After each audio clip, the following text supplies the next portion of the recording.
Trade candidates this offseason, Drew. I have 5 interesting trade candidates. You give me a yes, they should move off of this player, or a no, they should keep this player. And yes, if they move off of it, what's roughly, again, just super rough, off the cusp, what's roughly the return, or a team, you could do either or, that this player should head off to? Number one is probably the one that everyone always mentions when it comes to trade candidates, I think, up to this point, and it's DeJounte Murray, and I'm going to throw in the other one, or Trae Young. So which one do you think they should move off of, if either? Earlier when I was talking about how Luka or Tyrese Halliburton are probably the worst top star defenders in the NBA, I was like, I know there's another one, but I couldn't remember his name. Trae Young is what I was thinking. Yeah. I would move Trae Young. Yeah. I would keep Murray. I don't know if that's what Atlanta's going to do, but that's what I would do. I think that that's what they should do too, because here's the thing. What you traded Murray for, or excuse me, what you traded Murray for, you are not going to get that same return trading him away now. You're not going to get that same type of return of the draft capital that you traded away for DeJounte Murray. But you can get that recouped through a Trae Young. You can get that exact. And here's the thing. When Trae Young is out and DeJounte Murray is his Atlanta Hawks team, the Hawks are a little bit better than they are with Trae Young alone. And that's not a diss on Trae Young. Trae Young's a very good player, very talented, very young.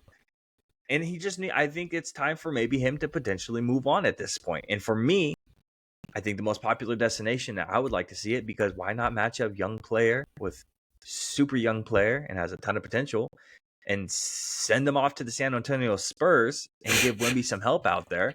I mean, how fun would that be? Trae Young just last year led the NBA in assists. And what are we always saying?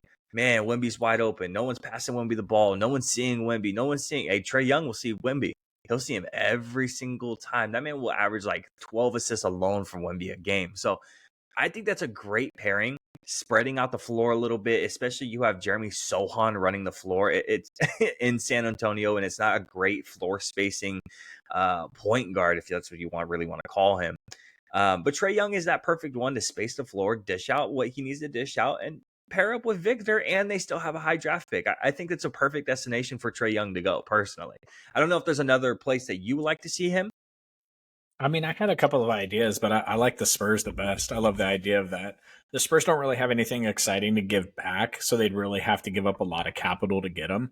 But frankly, loading up on young talent doesn't always, if you load up on young talent, you can be the OKC Thunder, who people forget, we've already mentioned on this podcast, traded for SGA. They didn't draft him. They've drafted the other players, but they traded for him, and they got extensions coming that make that team difficult to, that's the one underrated thing about the Timberwolves is their salary cap situation is getting really bleak in a couple of years here. Yeah, OKC, they have to hand out. They got extensions. Chet didn't play his first season, but that doesn't mean that the clock stopped ticking on his contract. They got an extension coming for him. Drafting young players doesn't always. You can be OKC, or you might end up being the Sacramento freaking Kings from 2012 to 2019. Draft pick after draft pick after draft pick that didn't ever do shit. So if you give up some of that draft capital and you add a player like Trae Young with Wemby, that sounds exciting as hell, and that might make people play with the Spurs in NBA 2K. So I actually support that decision. That's a great idea. Honestly, we could have probably listed 15 teams before I came up with the Spurs if it were left up to me, but the fantasy booking on that's pretty good. I like that. Absolutely. Moving on to trade candidate number 2, maybe a name that people kind of forget about sometimes, Zach LaVine. We don't forget about Zach LaVine. Bring him to Sacramento too. That was the team I was really kind of stuck on, kind of scrolling through who does he fit with, and Sacramento feels like a great fit. The only other one that I was really kind of eyeballing a little bit that would love a little bit of a veteran presence on the starting rotation would be the Orlando Magic, who are also contenders. So I think in the East, the East is easier than the West, so maybe that's a little bit of incentive. So either one of those teams, I think Zach LaVine fits really well with. When it comes to Zach LaVine fitting with Sacramento, you want to talk about that?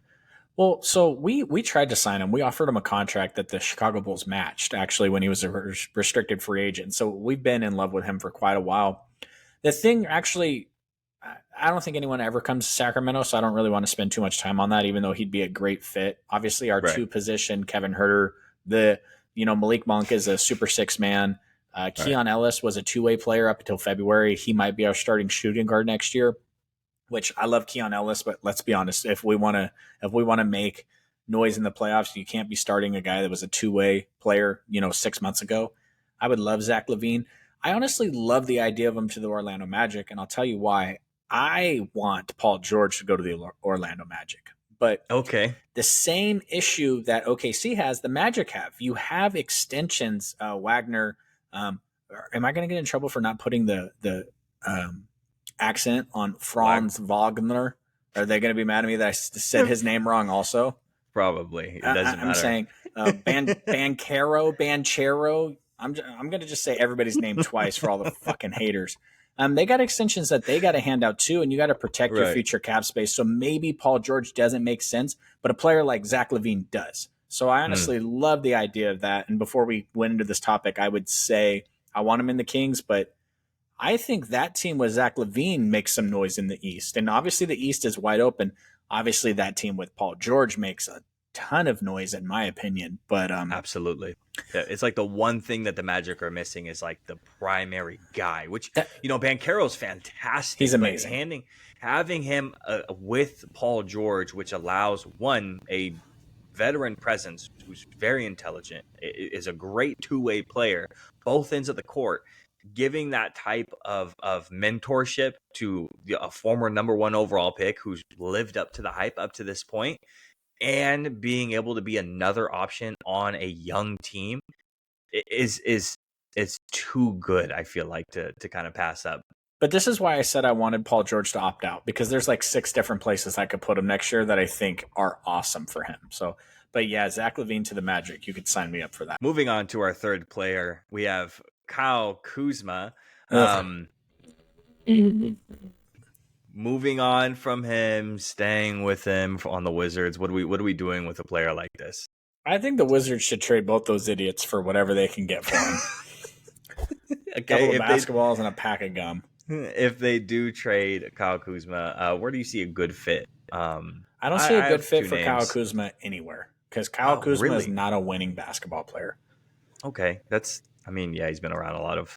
Kyle Kuzma took the biggest contract he could to play for the shittiest team in basketball. And when the Kings were talking about trading for him, I'm just like, why do we need this guy? Like, he's a clown. He's LA personality to the max. And he's not a winning basketball player. He's Captain Chuck It Up. Like, honestly, I would rather the Kings, like, trade or start or find, he's probably out of the league, Ben McLemore, and play him at center next year than trade for Kyle Kuzma. I wouldn't want Kyle Kuzma anywhere near my basketball team unless, like a team like, and see, the teams that I could see him on wouldn't trade for him to begin with, but a team like the Minnesota Timberwolves moving on from Cat and his contract, and bringing in a player like Kyle Kuzma that can really kind of fill up the stat sheet there with an established leader and an established team culture, a team like that. But why would a team that's established in culture that could deal with his bullshit bring him anyway? They wouldn't deal with that. So I'm actually interested to hear what your thoughts are on where you would put him. Philly would probably be the number one thing. Tobias Harris up for contract, and Philadelphia 76ers fans can't fucking stand him, even though he's a solid player. Yeah, he's not coming back. He's very reliable, and he's going to be very sought after in the comment section of every Instagram post when he's signed. Is going to be like, why the fuck would you want this guy when he's a very dependable and solid wing? I could see them going after a Kyle Kuzma to try to score off that wing position. The other one is if our hypothetical potential move off of Trae Young, you have DeJounte Murray there, maybe bring in Kyle Kuzma would Purgatory to purgatory. That would make a lot of sense. I don't think it makes sense for the Sixers because if Joel Embiid gets hurt, which he will, and that's not even shade, I'm just saying he won't play 82 games next year. Yeah, right.